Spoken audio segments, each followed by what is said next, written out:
Et je vais vous demander d'accueillir sur scène Michel Beaujard, Steven Lafoncaro, Sabrina Dougados, Angèle Calabrese-Vidal, Cécile Bertrand et Guillaume Fournier, s'il vous plaît.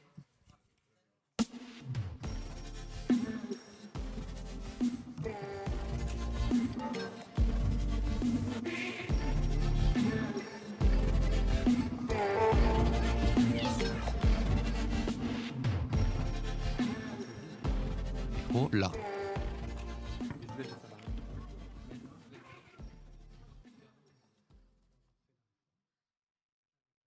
Très bien, alors je ne sais pas si tout le monde est connecté sur Webikeo. Pardon pour ce petit retard, pour ceux qui sont connectés en ligne, mais comme vous le voyez, exceptionnellement aujourd'hui, nous sommes sur scène.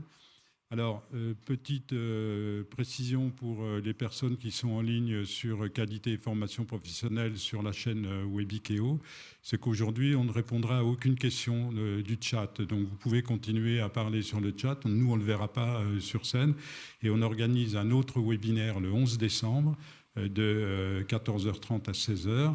Et on répondra aux questions que vous aurez posées aujourd'hui. On aura 1h30, alors qu'aujourd'hui, on aurait à peine 1 minute pour peut-être prendre une question.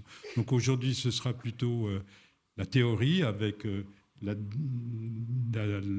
Caisse des dépôts, Angèle, et puis la DGEFP, donc ministère du Travail, avec Cécile et Guillaume, et puis le juridique avec notre amie Sabrina, notre avocate préférée, Sabrina Dougados. Voilà. Et puis moi, je vais, comme d'habitude, animer la session et on va commencer.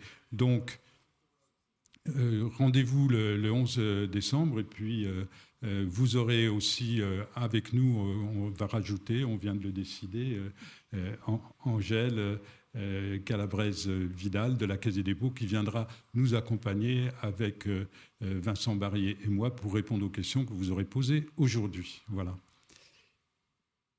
Alors, sommaire, typologie des contrôles auxquels sont soumis les OFA. Les OFA, c'est les organismes de formation et d'apprentissage. Ça, c'est Sabrina Dougados qui va nous expliquer ça.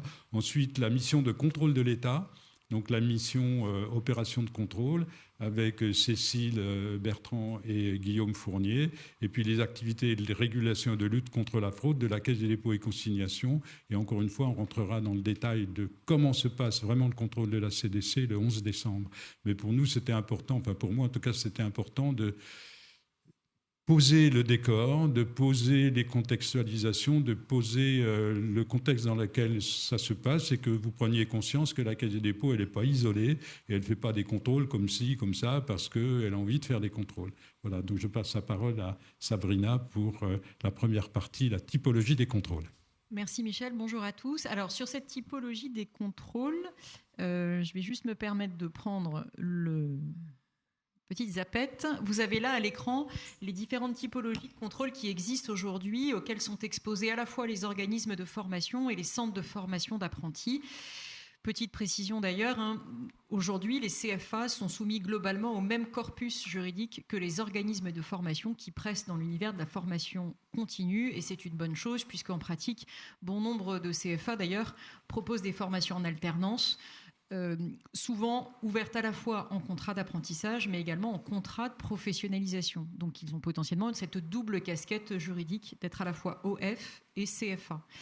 Ces différentes typologies de contrôle, vous les avez là à l'écran. Si je commence par la dernière ligne, qui me semble être quand même la première typologie de contrôle qui existe depuis la création d'un organisme de formation, et celle qui est exercée par l'État.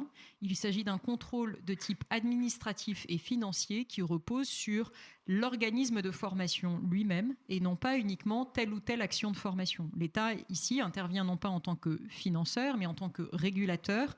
C'est auprès de lui que l'organisme déclare son activité lorsqu'il sollicite un numéro de déclaration d'activité, et à partir de cet instant, il est soumis à ce contrôle administratif et financier. Les termes sont importants. L'État n'exerce pas de contrôle pédagogique sur les organismes de formation, contrairement aux établissements d'enseignement dans le champ de la formation initiale. Ici, on se situe dans le champ de la formation professionnelle, me direz-vous, dont relève également l'apprentissage, c'est la petite subtilité, mais quoi qu'il en soit, effectivement, l'État n'exerce pas de contrôle de nature pédagogique sur ces OFA.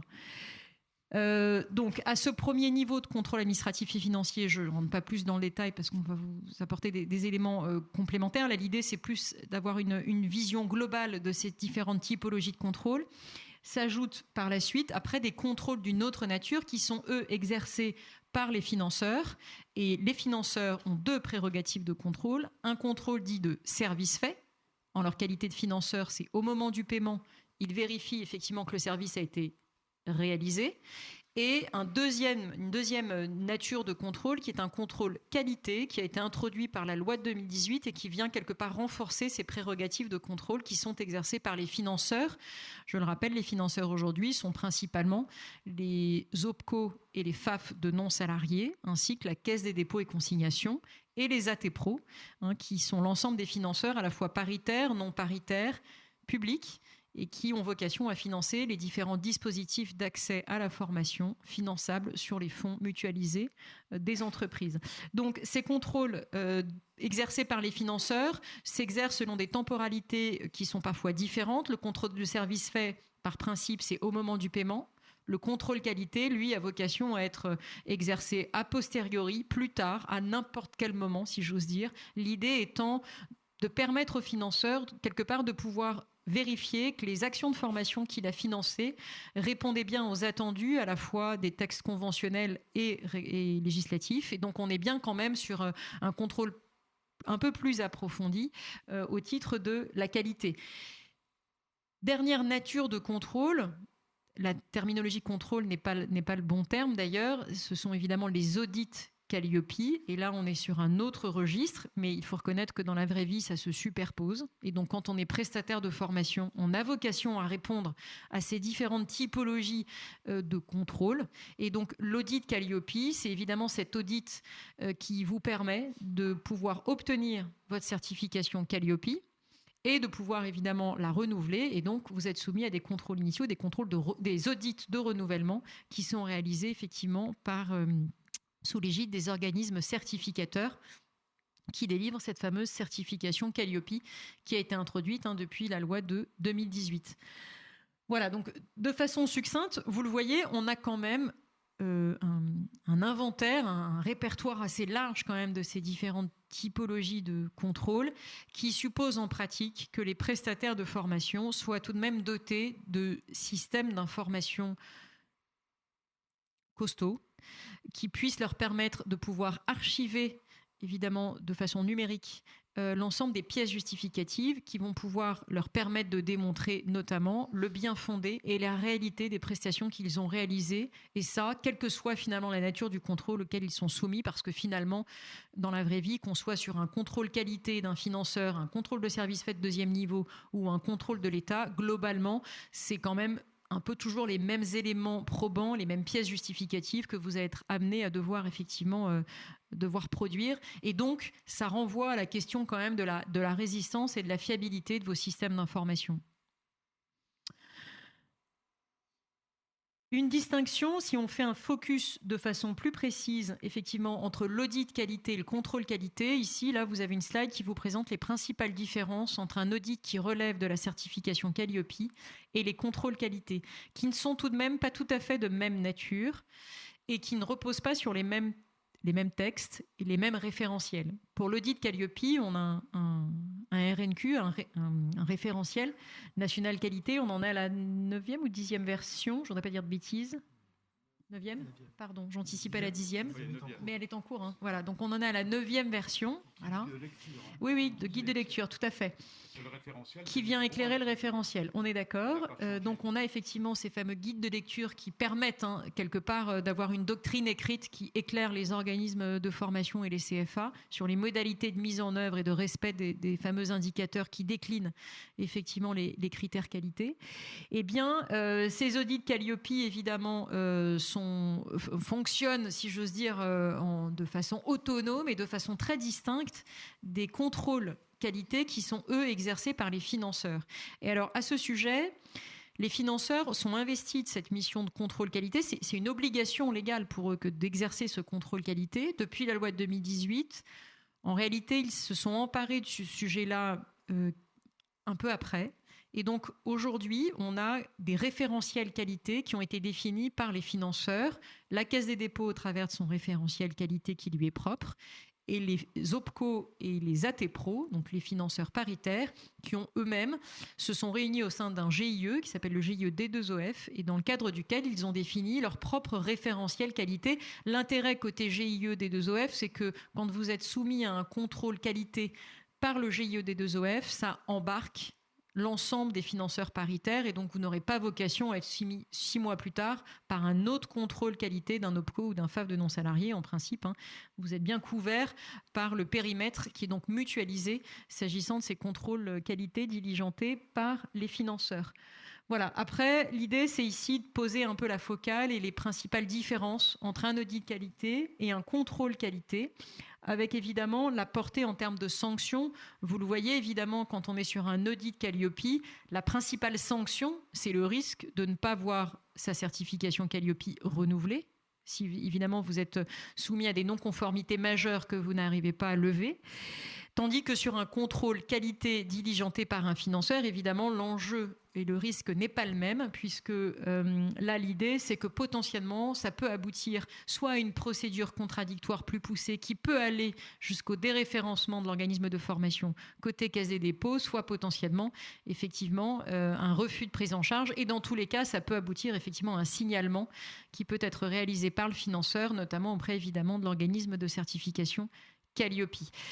Juste un dernier mot, sous couvert de contrôle qualité, c'est vrai que le texte de loi qui impose ce contrôle qualité aux financeurs a été rédigé de façon un peu étonnante quand même, parce que sous couvert de contrôle qualité, ce qui est dit dans la loi, c'est que le financeur a notamment pour mission de vérifier la conformité de la formation au regard des dispositions conventionnelles et légales. Donc, sous couvert d'un contrôle qualité, ça embarque plus globalement quand même un process de contrôle, de vérification, encore une fois, de la conformité juridique de la formation qui a été réalisée. C'est-à-dire, c'est toujours bicéphale, si j'ose dire, c'est est-ce que la formation était bien fondée et est-ce qu'elle était réelle. Donc, le financeur va vérifier que la prestation a été effectivement réalisée et qu'elle était bien fondée, c'est-à-dire qu'elle était éligible au dispositif d'accès qui a fait l'objet d'un financement. Voilà sur ces premières séquences. Je vais peut-être vous passer la main sur le contrôle de l'État. Voilà, on va passer. Merci Sabrina pour ce panorama général de la politique des contrôles qui s'applique à tout le monde. Et puis, je renvoie au webinaire que nous avions fait avec Thierry Teboul, président du GIE Datadoc D2OF, où on présentait effectivement avec Sabrina les modalités de contrôle de ce GIE avec le référentiel qu'ils avaient publié. D'où l'idée d'en faire la même chose avec la Caisse des dépôts et la DGFE. Donc, je passe la parole à Guillaume, c'est ça, ou Cécile? Oui, Guillaume. Voilà. C'est ça. Donc bonjour, ravi d'être avec vous. Donc effectivement, là, ce sera l'occasion un peu de brosser l'activité et les missions à la fois au niveau national, central, de la mission de l'organisation des contrôles, donc avec l'acronyme MOC, n'est-ce pas, qui en fait a le suivi de toutes les mesures législatives et réglementaires sur le contrôle de la formation professionnelle et également sur la qualité. Donc là, on parle bien sûr de textes au niveau État, puisque les OPCO ou la Caisse des dépôts, ensuite, de leur côté, peuvent aussi définir des règles qui leur sont propres, supplémentaires. Mais on va dire que de notre côté, c'est le socle commun donc qui se retrouve dans le Code du travail, donc partie 6, sur les missions de régulation de l'offre de formation. Donc pour le niveau national, donc la mission de l'organisation des contrôles au sein de la délégation générale à l'emploi et à la formation professionnelle, et ensuite au sein des régions, les services régionaux de contrôle, donc les SRC, qui sont donc compétents pour réaliser à la fois les contrôles, donc sont 145 agents environ qui exercent le contrôle administratif et financier, donc qui a été cité tout à l'heure et sur lequel on reviendra un petit peu plus en détail. Donc, les deux missions principales des agents des services régionaux de contrôle. Donc, on a une mission, on va dire, a priori, c'est l'enregistrement et le suivi des prestataires de formation. Donc, l'enregistrement, c'est bien le sésame, c'est le premier pas que tout organisme de formation doit faire, c'est présenter une demande de déclaration d'activité donc au sein des services régionaux de contrôle. Donc, on le verra ensuite, c'est un contrôle sur pièce très administratif. Normalement, il ne va pas vraiment dans le détail, c'est plus un enregistrement d'une demande, mais c'est le premier pas. Et ensuite, pour l'organisme de formation qui a obtenu ce numéro de déclaration d'activité, c'est aussi l'obligation chaque année de remplir un bilan pédagogique et financier, le fameux BPF, qui permet aux services de l'État de suivre l'activité des organismes de formation. Et l'autre activité qui est bien sûr principale pour les services régionaux de contrôle, c'est le contrôle administratif et financier. Donc, comme il a été indiqué, c'est à l'exclusion des qualités pédagogiques. Les services régionaux de contrôle ne sont pas là pour vérifier les résultats ou la qualité pédagogique de la formation. On peut avoir par contre un regard sur les titres et les qualités des personnes qui font la formation, mais ça reste un contrôle administratif. Donc on verra ensuite le cadre un peu de la procédure et du type du contrôle qui peut être partiel ou complet sur l'organisme de formation. Sur les objectifs du contrôle administratif et financier, donc principalement, c'est les obligations en matière administrative, c'est-à-dire avoir son numéro de déclaration d'activité, de respecter le droit des stagiaires, donc en particulier lorsque l'organisme de formation reçoit un OFA et reçoit des apprentis, donc il y a des missions en plus. Et également, l'autre regard qui est effectué, c'est sur l'emploi des fonds. Donc, en particulier, quand ces fonds sont mutualisés, sont des fonds publics. Donc, l'objectif, c'est de voir si les formations ont bien été réalisées. Donc, c'est la raison pour laquelle on est particulièrement attentif sur tout ce qui est justificatif, comme il était rappelé tout à l'heure. Voir si les dépenses réalisées sont nécessaires à la formation. Et on est bien là sur le bon emploi des fonds publics. Donc tout ce qui est bien sûr dépenses somptuaires ou bien qui ne sont pas forcément rattachables à l'activité de formation peuvent être écartés. Et bien sûr, là, on est dans le domaine des sanctions. Une fois ce contrôle fait, donc des sanctions administratives qui peuvent arriver. Donc la principale, c'est l'annulation de la déclaration d'activité. Donc pour le coup, pour l'organisme de formation, c'est l'arrêt de son activité, la nécessité ensuite de recréer une autre structure. Et sur les sanctions financières, donc lorsque les services de contrôle n'ont pas l'assurance que les actions ont bien été réalisées, donc là c'est le rejet des dépenses qui sont injustifiées. Donc c'est un rejet au financeur, une demande de remboursement au financeur, ou si ce n'est pas exécuté, au trésor public. À cela, il y a des sanctions pénales qui peuvent être ajoutées, surtout lorsqu'il est aussi constaté des manœuvres frauduleuses. Donc là, c'est un texte spécifique qui permet en fait de doubler les sanctions de reversement qui sont prononcées. Donc là, c'est un reversement au trésor public. Et donc, entre guillemets, la facture peut très vite grimper sur ce genre de contrôle.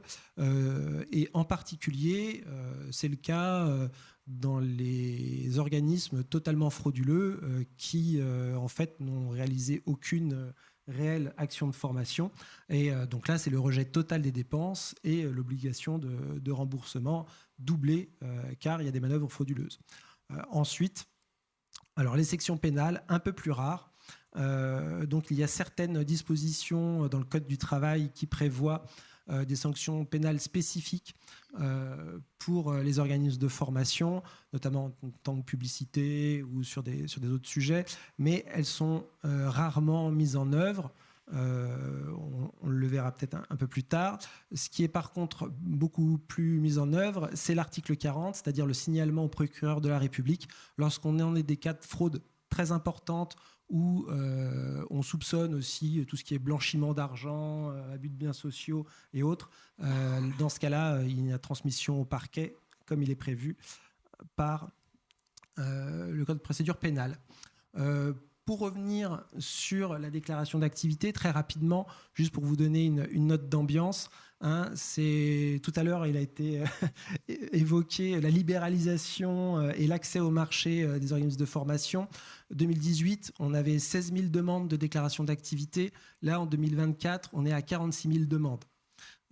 Donc, on a une explosion du nombre des organismes de formation, avec aussi, on le voit, en refus. Donc une part aussi qui augmente du fait de ce qu'on peut constater tout de même, c'est des demandes de déclaration d'activité venant d'organismes qui des fois ne sont vraiment pas dans le champ de la formation professionnelle ou viennent par perspective de marché mais en n'ayant vraiment aucun objet social vraiment bien défini sur la formation. Pour revenir au contrôle, mais je vais accélérer parce que je vois que le temps file. Donc les contrôles peuvent être sur pièce ou sur place. Donc là, ça dépend un peu forcément du profil de l'organisme de formation, notamment sur les formations en distanciel.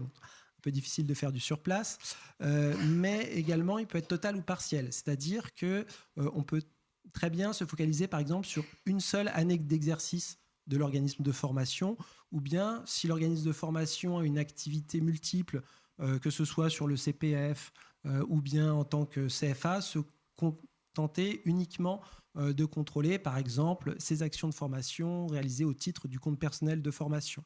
Ensuite, rien n'interdit au service d'élargir le champ du contrôle si il est remarqué bien sûr des manquements qui laissent présupposer des failles plus importantes. Donc sur le nombre de contrôles, alors ça varie un peu d'année en année, mais on est aux environs de 1000 contrôles. 1000 contrôles par an. Il faut savoir que généralement, donc, c'est des contrôles qui sont assez longs, puisqu'ils vont vérifier sur la comptabilité des organismes. On peut remonter sur 3 exercices plus l'année en cours, donc ça fait des contrôles assez conséquents. Voilà sur un peu l'état actuel. Ce qui est arrivé récemment, donc là, on est vraiment dans un mouvement, on va dire, de régulation sur l'activité de formation. Donc peut-être un petit mot avant d'arriver en 2025 sur les régulations qu'il y a eu sur le CPF un petit peu auparavant. Oui, tout à fait. Oui, je me présente Cécile Bertrand, donc, qui est chef du pôle CPF, c'est ça, à la DGEFP, ministère du Travail. Oui, c'est dans la même sous-direction que Guillaume et donc que la MOC. Donc le CPF, comme ça a été dit précédemment, c'était un pari sur l'avenir. C'était aussi une dérégulation lorsque ça a été mis en place.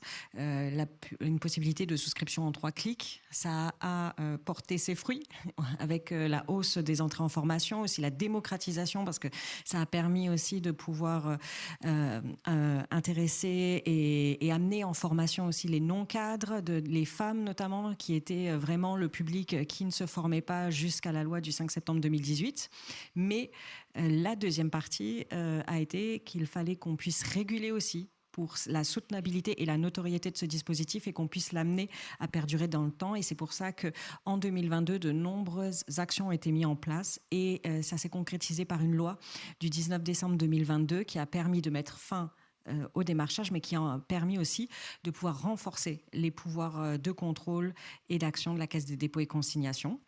Cette loi, pour la petite histoire, alors c'était en pleine réforme des retraites et elle avait vraiment été adoptée à l'unanimité des deux chambres. Donc on était vraiment sur une unification politique sur la trajectoire qu'on voulait donner pour ce dispositif. C'était l'ancrer comme droit social et pouvoir aussi en assurer la continuité. Alors les principales mesures de cette loi du 19 décembre 2022, il y en a 3 essentielles et majeures. La première, et ça fait partie des contrôles, c'est qu'il y a dorénavant un contrôle de référencement au début de l'entrée à mon compte formation, mais aussi tout au long de la vie de l'OF sur mon compte formation, de pouvoir aussi s'assurer que l'OF est éligible à la fois en tant que structure, organisme de formation qui répond bien aux prérequis, mais également aussi qu'il est éligible sur son catalogue, sur ce qu'il propose sur mon compte formation. Donc c'est à ce titre que la Caisse des dépôts a mis en place depuis novembre 2022 le contrôle de référencement à l'entrée de mon compte formation, mais aussi un contrôle tout au long de la vie de l'OF sur la plateforme Mon compte formation.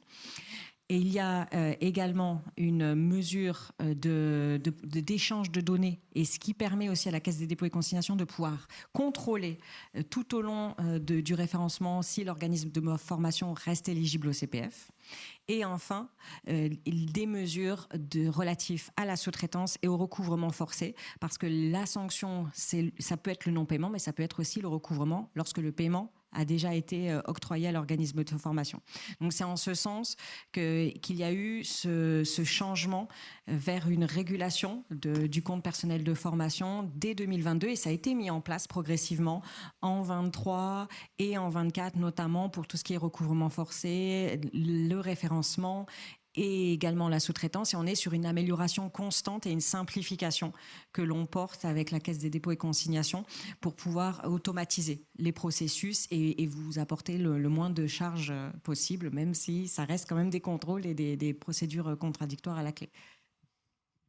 Merci Cécile. Alors oui, d'autres précisions? Donc oui, alors là, un petit peu dans le même mouvement, un petit peu de régulation et d'ajout législatif plus que de réforme, puisque là je dirais qu'on est un petit peu dans les mesures correctives suite à la réforme de 2018, pour prolonger un petit peu le débat. Donc la récente loi contre toutes les fraudes aux aides publiques, donc du 30 juin 2025, donc qui a quand même pour le secteur de la formation plusieurs avancées qui nous concernent.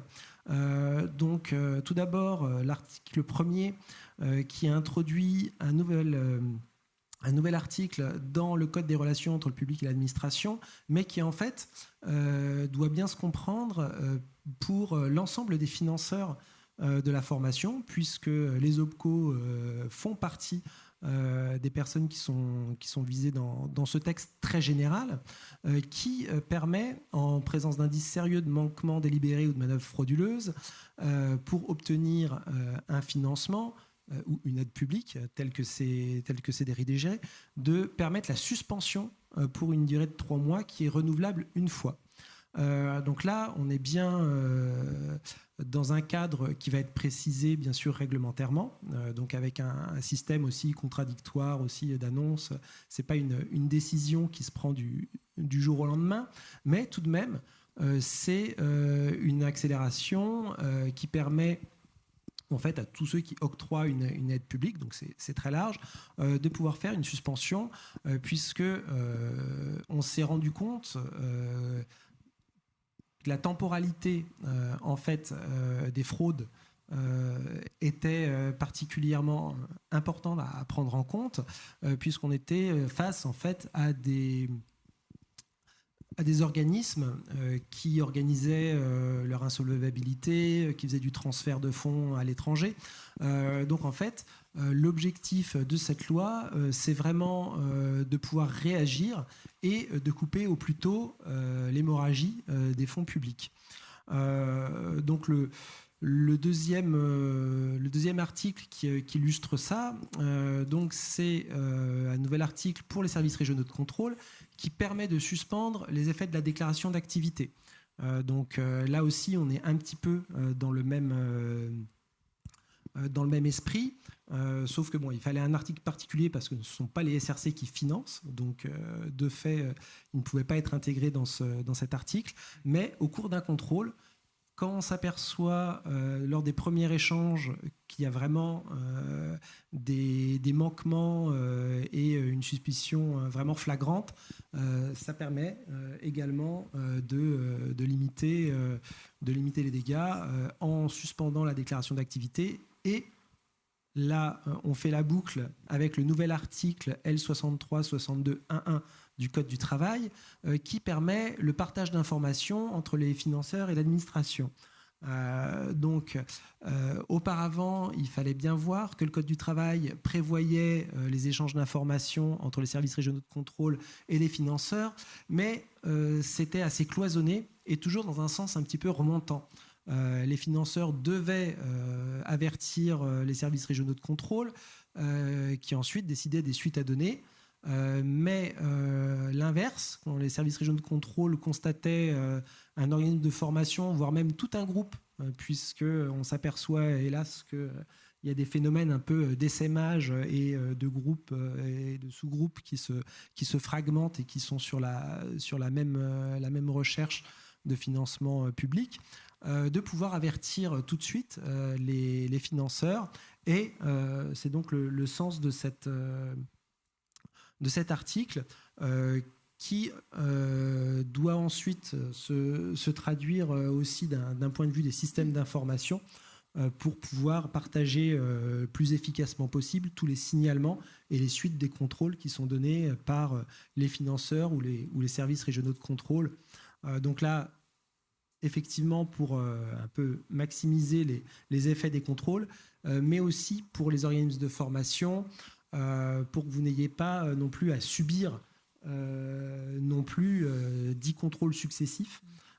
Donc certes, on comprend les contrôles successifs quand il y a des suspicions, mais s'il y a 2 contrôles approfondis ou un seul même approfondi qui a permis de s'assurer de la réalité et de la qualité des formations, ça, in fine, cet article a vocation à permettre aux différentes forces de contrôle d'éviter le système de récurrence sur les organismes de formation. Enfin, d'autres articles. Oui, rapidement, il y a un article qui concerne juste le CPF et la Caisse des dépôts et consignations. Cet article permet la suspension des paiements. Aussi, ça reboucle un peu avec l'article premier qui vous a été présenté. C'est en cas de suspicion par une autre administration de contrôle étatique qui en fait part à la Caisse des dépôts et consignations et qui, là, par compétences liées, va suspendre le paiement le temps que l'autre autorité de contrôle fasse son propre contrôle. Donc on est dans cette logique de lorsque une suspicion et des constatations ont été réalisées par un autre organisme de contrôle, notamment dans le cadre par exemple du blanchiment d'argent, qui peut être une des fraudes aussi au compte personnel de formation. C'est pas spécifiquement sur le compte personnel de formation que ça se voit, mais en fait, il y a ce blanchiment qui est opéré. À ce moment-là, il peut y avoir une suspension de paiement par la Caisse des dépôts. C'est bien entendu les cas les plus graves qui sont visés par cette loi. Et juste pour la petite histoire aussi en dernier, parce que c'est intéressant que vous le notiez, c'est que l'article 63-51-4, là, qui est le deuxième petit bullet point du PPT, donc c'est l'annulation de DA en cas de pièces frauduleuses. Ça peut concerner aussi la Caisse Caisse des dépôts et consignations si des organismes de formation fournissent des pièces frauduleuses, que ça soit lors d'une demande de référencement, parce que c'est pour obtenir in fine un financement public, ou lorsque ça soit par exemple en contrôle de service fait. Donc, et à ce moment-là, il y a une communication de la Caisse des dépôts vers les services régionaux de contrôle. Donc on est sur un écosystème qui se parle et qui va être décrit par la Caisse dans les slides à venir. Voilà, merci à Guillaume et à Cécile. Vous voyez, le titre de ce webinaire au départ, c'est comment se passe le contrôle de la Caisse des dépôts sur le CPF. Et ben, encore une fois, le contrôle de la Caisse des dépôts, il est fait avec la DGEFP et avec les services de l'État. Et je trouve vraiment formidable que vous nous ayez exposé cet écosystème, enfin comment ça se passe. Et après, on pourra passer dans les aspects pratiques dans le prochain webinaire sur qu'est-ce qu'il faut répondre à un contrôleur. Mais là, aujourd'hui, c'est un peu faire le panorama de dans quel cadre se passe ce contrôle. Donc on va passer la parole à Angèle Calabrese-Vidal, qui, elle, est responsable donc, du service contrôle et lutte contre la fraude à la Caisse des dépôts. Très bien. Merci. Alors bonjour à toutes et à tous. Je suis ravie d'être présente aujourd'hui et de participer à ce webinaire. Alors, dans la continuité de ce qu'ont dit mes collègues de la DGEFP, là, on va se centrer sur les contrôles opérés par la Caisse des dépôts pour le compte donc, de l'État, en l'occurrence du ministère du Travail, donc dans le cadre du CPF. Et simplement, on a choisi de faire une représentation donc assez schématique, en globalité, de tous les dispositifs de contrôle qui sont mis en place par la Caisse des dépôts dans le cadre donc du CPF et du contrôle des organismes de formation présents sur la plateforme MCF depuis 2019. Alors, Cécile avait déjà donné quelques indications sur les contrôles que nous opérons également à l'enrôlement des organismes de formation sur la plateforme, ce que l'on fait donc de manière continue tout au long de la vie des organismes de formation sur la plateforme MCF. Donc c'est vraiment des contrôles de bout en bout. C'est des dispositifs qui sont complémentaires les uns des autres et qui ont différents fondements, ce que j'appellerais moi des socles, qui en fait sont alimentés au fur et à mesure aussi par les résultats des contrôles qui ont été opérés et les retours d'expérience que nous avons là depuis notamment l'adoption de la loi du 19 décembre 2022 qui est un peu la pierre angulaire de la régulation du dispositif. Et l'objet de tout ceci, ce n'est pas de considérer, parce que là je vais vous en parler de manière assez rapide, et puis on va parler aussi de lutte contre la fraude, bien entendu. L'idée, c'est pas de considérer que tous les organismes de formation sont des fraudeurs en puissance, c'est de mieux lutter contre la fraude et les dérives, justement pour permettre de sécuriser la plateforme, mais aussi de donner confiance aux utilisateurs et de conforter aussi les OF qui font bien leur travail. Ça, c'est important de le redire, puisque aujourd'hui, et moi, je suis arrivée que depuis quelques mois seulement sur mes nouvelles fonctions, puis le 1er avril dernier, dès que je suis arrivée, la petite musique lancinante que j'ai entendue, c'est de toute façon, le CPF, c'est un IA fraude. Voilà. Et notre objectif premier, si on renforce les dispositifs de régulation et de contrôle, voilà, c'est justement pour identifier les tricheurs, les sanctionner et faire en sorte que les organismes de formation qui font bien leur travail, et ils sont majoritaires, puissent être confortés dans ce positionnement et dans leur activité au quotidien. Voilà, donc simplement, là, dans ce schéma, vous avez retracé donc, les dispositifs de contrôle de bout en bout, donc contrôle en amont donc, au moment de l'onboarding, du référencement, qui là est systématique depuis fin 2022, j'y reviens pas. Il y a en bout de chaîne le contrôle de service fait lorsque les actions de formation ont été réalisées, donc ça c'est un contrôle aussi important. C'est un contrôle sur lequel on va évoluer également. Notre objectif, c'est aussi, comme je vous le disais, un peu à titre liminaire, quand on lutte contre la fraude et les tricheurs notamment, l'idée, c'est de mieux cibler aussi les organismes de formation que l'on doit contrôler de manière renforcée. Et donc, ce process, on est en train de travailler à le faire évoluer et on a aussi des échanges, notamment avec notre mandant, la DGEFP, dans le cadre donc, des travaux de notre prochaine convention d'objectifs et de performance. Donc ça, c'est un point important.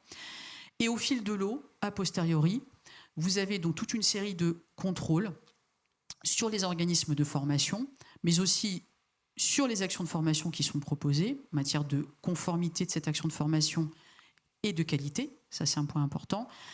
Quand on contrôle les OF de manière ponctuelle, au fil de l'eau, avec donc, un ciblage renforcé de plus en plus sur les organismes de formation qui sont dans des situations donc, de fraude ou d'irrégularité importante. Là, on travaille beaucoup sur la base de signalements. On a des signalements à la fois des titulaires, d'autres organismes de formation, des signalements d'autres administrations, des services d'enquête, de police, de justice, etc. Donc là-dessus, on travaille vraiment sur un contrôle des organismes de formation en ciblant davantage donc, sur ceux qui sont hors des clous et qui causent des préjudices importants donc, au CPF et in fine au fonds public. L'autre volet de ce contrôle au fil de l'eau, c'est le contrôle des catalogues, la conformité de l'offre de formation au regard des catalogues, avec des campagnes de contrôle ciblées plus thématiques. C'est aussi le contrôle de la sous-traitance. Et enfin, aussi ce qu'on a mis en place depuis mars dernier, une démarche d'évaluation de la qualité des offres de formation sur MCF. Ça, j'y reviendrai juste après, de manière un peu plus approfondie. Voilà, donc ça c'est un volet très important. Et ce qu'il faut retenir, c'est que tous ces contrôles, je vous le dis, sont complémentaires les uns des autres. Et ils ont 5 fondements, 5 bases, 5 socles. Premier socle, c'est un socle juridique. Donc là, j'y reviens pas, c'est la loi de 19 décembre 2022. Les lois successives et la prochaine aussi, qui est en cours de débat sur la fraude sociale et fiscale, sur laquelle on a aussi porté avec la DGEFP des amendements importants pour nous pour renforcer encore la lutte contre la fraude au CPF. Donc ça, c'est un premier socle très important. C'est le Code du travail. On applique le Code du travail. Les conditions générales d'utilisation de la plateforme, que vous devez bien connaître. Compléter des conditions particulières. Donc ça, c'est vraiment le premier socle important qui est alimenté au fur et à mesure de nos retours d'expérience et des résultats des contrôles qu'on a pu faire sur le terrain depuis 2 ou 3 années. Deuxième socle important, c'est tout ce qui est procédure contradictoire administrative. Donc ça, je n'y reviens pas, ça a été évoqué un peu en introduction de ce webinaire. Là aussi, en fonction des manquements, on a toute une démarche de procédure contradictoire avec des sanctions graduées. Ça peut aller malheureusement jusqu'au dépôt de plainte dans les cas les plus graves.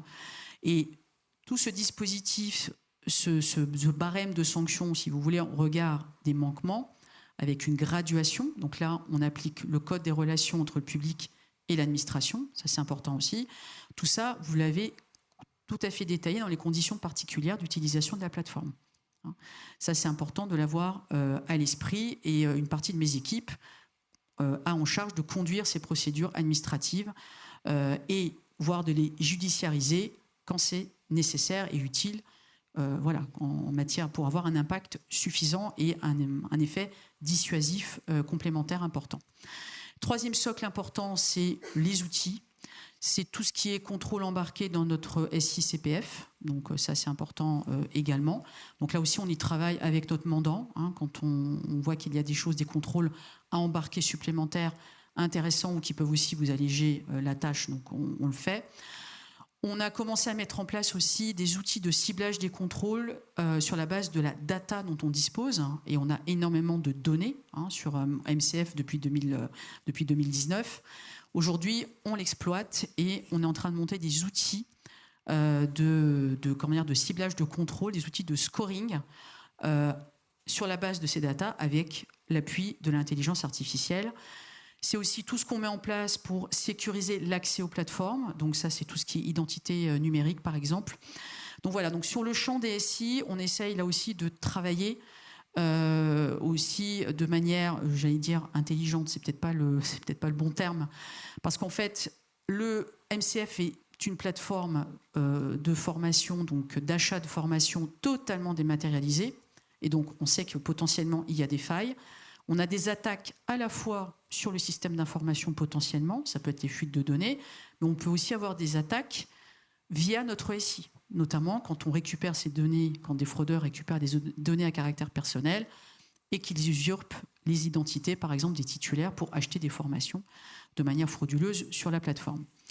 Quatrième socle important, c'est le renforcement des coopérations. Donc ça, j'y reviendrai pas parce que donc Guillaume comme Cécile l'ont rappelé. C'est côté Caisse des dépôts, on a cette année en 2025 conventionné avec Tracfin, avec l'ONAF, pour renforcer justement les échanges d'informations en matière donc de signalement et de lutte contre la fraude. Parce que ça, c'était un pas important. Et avec les SRC, en fait, mes équipes ont des échanges tous les trimestres à minima. Parce que les SRC, ce qui est important, c'est que les SRC ont une vision territoriale de l'offre de formation, alors que nous, côté Caisse des dépôts, on a plutôt une vision nationale. Donc le fait d'avoir ces échanges d'informations, cette coopération avec les SRC au territorial, échange sur les sanctions, la loi Cazenave également qui va pouvoir là rentrer en pleine application là maintenant. Voilà, c'est une coopération aussi qui pour nous est cruciale sur le terrain et on a voulu là aussi par les dispositifs législatifs qui ont été portés par le ministère du Travail renforcer cette coopération. Mais c'est vraiment une coopération importante, on ne peut pas lutter contre les tricheurs sans une coopération sur l'ensemble de la sphère publique, l'ensemble de la sphère donc, qui travaille sur la formation professionnelle notamment. Et on a d'autres projets aussi de plateformes d'échange d'informations, et c'est notamment Agora. Mais là, je ne développerai pas davantage, sinon il faudrait presque une session supplémentaire. Et le cinquième socle important, c'est l'expertise fraude qu'on développe aussi en interne. Donc là aussi, on est en train de se structurer, notamment pour mettre en place des dispositifs plutôt de cybersurveillance. Voilà, mais là aussi, je ne développerai pas davantage, mais c'est un socle important. Et c'est bien que vous ayez en tête, en fait, ce schéma. Et je vais maintenant faire un focus sur la démarche d'évaluation qualité des actions de formation. Là, pour rappeler ce qui a déjà été dit un peu en introduction, c'est que côté Caisse des dépôts sur le CPF, c'est une démarche que nous avons initiée en lien avec le ministère du Travail et c'est une démarche donc, qui s'inscrit dans un cadre légal. Donc là, on reprend aussi les obligations du Code du travail et nos objectifs, ils sont clairement affirmés et ils sont communs avec notre mandant et le ministère du Travail. C'est contribuer à améliorer de manière continue l'offre globale de formation sur le CPF. C'est protéger les usagers et leurs droits, donner confiance aussi au dispositif. Il y a des enjeux de qualité, de régulation, de sécurisation et de complémentarité également avec les autres types de contrôles existants. Donc ça, je n'y reviendrai pas non plus. Vous avez eu toute une présentation très synthétique en introduction de ce webinaire. Et comment la Caisse des dépôts s'est inscrite dans cette démarche, c'est qu'on l'a lancée en mars dernier. Donc avec, sur le plan opérationnel, la volonté de faire une première campagne qui est un peu expérimentale, avec 1000 organismes de formation en cible de contrôle, sachant qu'on l'a fait de manière progressive, on va le faire par vague. On a déjà fait 2 premières vagues de contrôle, d'évaluation dans cette démarche pour environ 600 OF et on a lancé la 3e vague là, début novembre. Donc, on aura fini cette première campagne en mars prochain. Donc, on aura atteint notre cible. Et ce que je voulais également partager avec vous sur le plan plus opérationnel, c'est que en amont, naturellement, pour lancer cette démarche d'évaluation de la qualité des offres de formation sur mon compte formation, sur le CPF, on a dû réfléchir déjà, nous également en interne, mais aussi avec l'appui d'un prestataire, sur qu'est-ce que la qualité d'une action de formation. Et on a réfléchi donc sur un référentiel, sur une grille, en fait, qui a fait l'objet d'ailleurs d'une publication sur la plateforme. Vous avez accès sur EDOF à toute la documentation depuis le mois de mai dernier. Dès le mois de mai dernier, on a vraiment eu à cœur d'accompagner les organismes de formation dans cette démarche avec la publication d'un guide d'auto-évaluation, une foire aux questions, et on a publié le référentiel l'été dernier. justement, qui reprend le détail donc pour chacune des thématiques, donc 3 thématiques structurantes avec une thématique centrale dans cette grille d'évaluation qui porte sur l'action de formation en elle-même, intrinsèque, et avec 17 critères donc, d'évaluation. Et pour chacun des critères, on a détaillé les indicateurs associés, les attendus, mais aussi la méthode d'évaluation. Concrètement, aujourd'hui, comme je vous le disais, on a abouti à environ un contrôle donc opéré sur environ 600 organismes de formation. On échange, on a un prestataire qui nous appuie dans cette démarche, on échange toutes les semaines avec ce prestataire qui nous fait remonter également les questionnements que peuvent avoir les organismes de formation, voir aussi sur le plan opérationnel, technique, s'il n'y a pas de couac ou de difficultés particulières. Voilà, donc cet accompagnement-là, il nous paraissait très important et on commence à travailler sur un retour d'expérience. Alors, ce retour d'expérience, naturellement, à ce stade, on va attendre de terminer cette 3e vague de contrôle, d'arriver avec ces 1000 organismes de formation cibles, donc contrôlés et évalués pour faire un retour d'expérience complet. Ce que je peux d'ores et déjà vous dire, indiquer, et ce qu'il faut vraiment retenir, c'est qu'on est plus dans une démarche d'accompagnement et de pédagogie que de sanction. Je m'explique. Et c'est aussi indiqué dans le référentiel que vous trouvez donc en ligne. Les liens se trouvent sur le slide suivant. C'est qu'en fait, on n'est pas dans une démarche de sanction et de procédure administrative, sauf si dans le cadre de ces évaluations, on constate qu'on a affaire à un organisme de formation qui est totalement hors des clous et qui est contre lequel on a des soupçons de fraude. Vous voyez ce que je veux dire ? Enfin, vraiment des manquements graves. La sanction, entre guillemets, la plus grave à ce jour, c'est de faire éventuellement remonter un signalement quand on a un seuil d'indicateur qui n'a pas été atteint, au-delà de 25%, un signalement auprès du certificateur. Et encore, ce signalement n'a pas de conséquences en matière de déréférencement ou de blocage des paiements de l'organisme de formation. On est vraiment plus sur une démarche d'accompagnement et de pédagogie, sauf, comme je vous le disais, en cas de constat d'un organisme de formation qui est vraiment hors des clous et qui est sur vraiment une dimension de manquement grave ou qui a déjà fait l'objet de signalement. Ça nous est arrivé dans l'échantillon. Voilà, on a pu retrouver des organismes de formation qui, malheureusement, étaient dans le pipe des contrôles et contre lesquels on avait des soupçons de fraude très forts. Et donc, tout ça pour vous dire que sur les 600 qui ont été évalués, au titre de cette démarche, je crois qu'on a lancé que 3 ou 4 procédures contradictoires. D'accord ? Donc, il faut vraiment avoir cela à l'esprit. On est vraiment dans une démarche de pédagogie et d'accompagnement.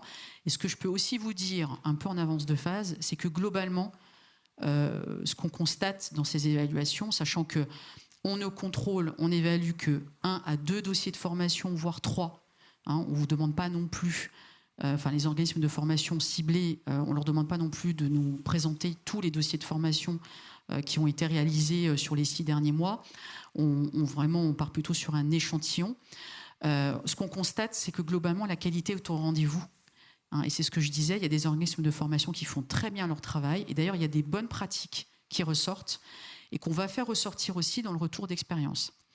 On va poursuivre cette démarche d'évaluation en 2026 et en 2027.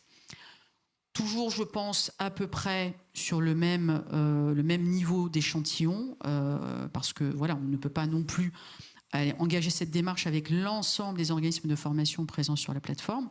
Ils sont environ à peu près 14 000 aujourd'hui.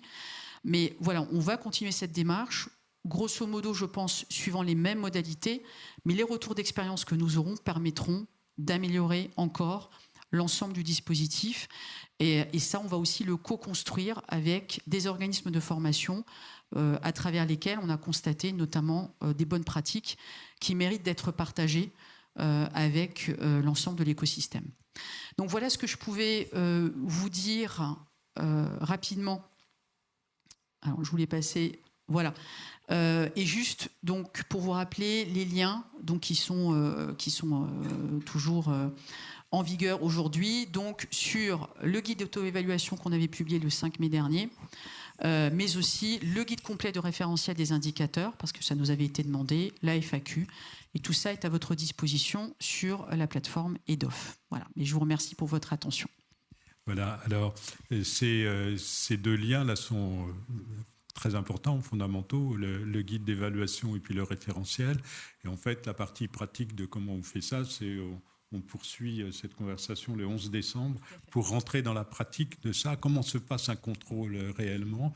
Mais avant de rentrer dans cela, c'était important, je trouve, de faire ce que vous avez fait aujourd'hui, nous permettre de voir ce cadre du contrôle avec le ministère du Travail, l'interaction entre la DGEFP et la Caisse des dépôts que personne ne soupçonne, et c'est important de le comprendre et de le connaître. Voilà. Peut-être pas en guise de conclusion, mais enfin, tout comme un regard aussi de l'avocat sur les décisions de justice qui ont pu être rendues maintenant depuis quelques années. Si on fait un peu un retour en arrière depuis 2018, les décisions de justice qui ont pu être rendues par les juridictions de l'ordre de la cour administrative, très intéressant. En fait, quand on regarde, d'abord, on a eu une première vague de décisions qui ont été rendues dans le cadre de procédures en référé. Donc, c'est pas forcément très intéressant de les analyser parce que finalement, il y a lieu ou pas à référer, mais sur le fond, le sujet de droit n'était pas vraiment analysé par les juges. Ce qui est intéressant, c'est qu'aujourd'hui, on a un peu de recul sur les décisions qui ont pu être rendues au fond par les tribunaux administratifs, et ça, c'est intéressant. Et finalement, si je la fais de façon très synthétique, sur la quarantaine de décisions qu'on a pu analyser sur les décisions qui ont été rendues au fond par les juges administratifs, dans 95% des cas, les juges ne déjugent pas le financeur qu'est la Caisse des dépôts, puisque sur le fond, globalement, les juges confirment les décisions qui sont prises par la Caisse des dépôts quand il s'agit de déréférencer les organismes de formation ou de demander effectivement des remboursements considérés comme indus. Là où il y a quelques décisions effectivement en défaveur de la Caisse, c'est davantage sur des sujets de procédure. Avec quelques décisions qui sont venues notamment à annuler effectivement des décisions de la Caisse parce que des courriers qui n'étaient pas suffisamment motivés, et globalement ça tourne autour du respect du contradictoire. Tout ceci pour dire que finalement c'est pas circulé, il n'y a rien à voir, mais une fois qu'on se dit que c'est des mesures de calage, si j'ose dire, donc finalement des vices de forme, ça se corrige, ça se rectifie. Ce qui est intéressant quand même, c'est que sur le fond, il n'y a pas vraiment de remise en cause, quelque part, de la façon dont le financeur, la Caisse des dépôts, apprécie le bien fondé et la réalité des prestations qu'il est amené à financer. Et j'ajoute que les vices de forme ont été corrigés. Et surtout, c'était des affaires sur des dossiers qui étaient antérieurs à 2022. Donc, c'était aussi une prise en compte des procédures par la Caisse des dépôts et consignations. Et donc, il y a des améliorations sans cesse pour améliorer les process. Oui, ce qui est certain, c'est que vous avez un arsenal législatif là, qui se renforce, avec d'ailleurs encore un projet de loi à l'étude sur effectivement les luttes contre les fraudes sociales et fiscales, qui permettent quand même maintenant davantage aux financeurs de pouvoir prendre des mesures correctives de façon beaucoup plus efficiente.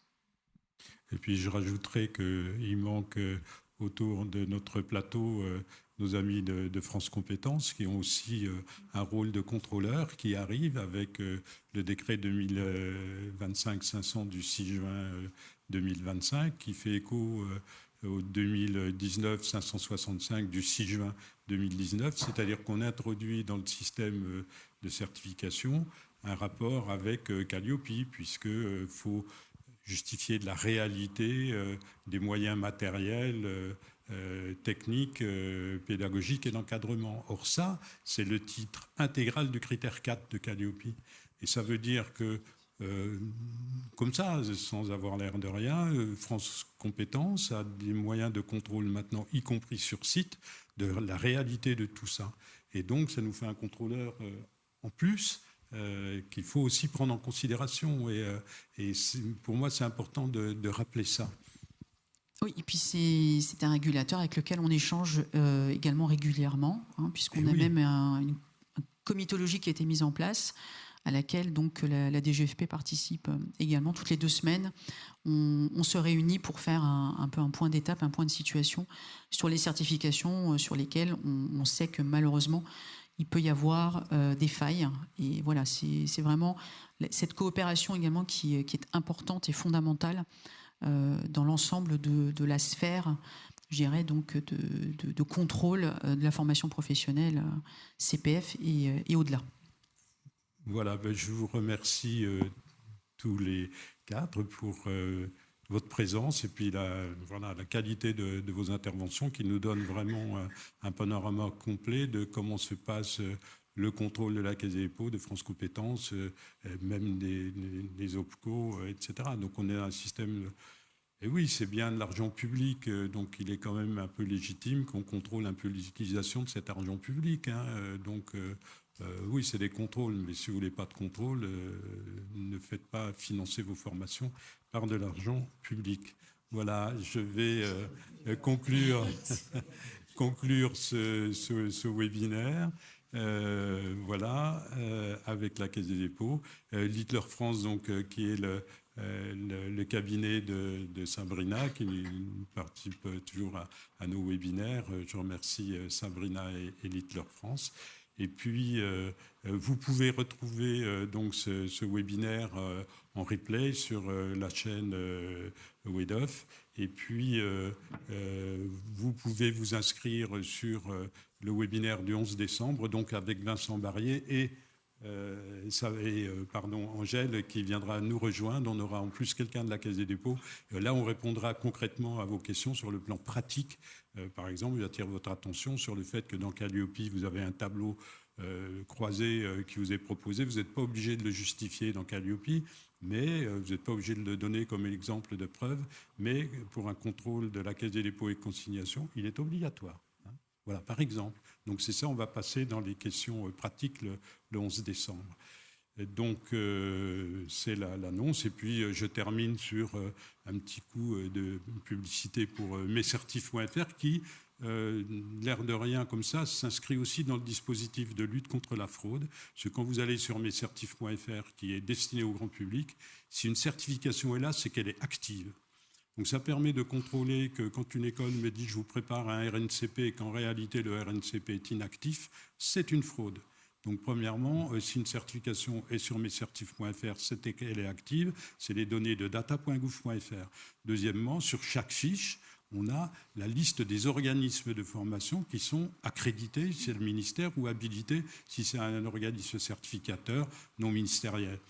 Si l'organisme de formation est là, c'est qu'il est habilité ou accrédité. S'il n'est pas là, c'est qu'il ne l'est pas. Et c'est pareil, c'est des données de data.gouv.fr. Donc ça permet au grand public de vérifier ce que les écoles leur racontent. Je vous prépare un RNCP qui en réalité est inactif, ou bien je suis une école qui prétend vous préparer un RNCP, mais en réalité, je ne suis pas habilité à le faire. Voilà. Merci à tous et puis à très bientôt, au 11 décembre, en tout cas pour la suite de ce webinaire.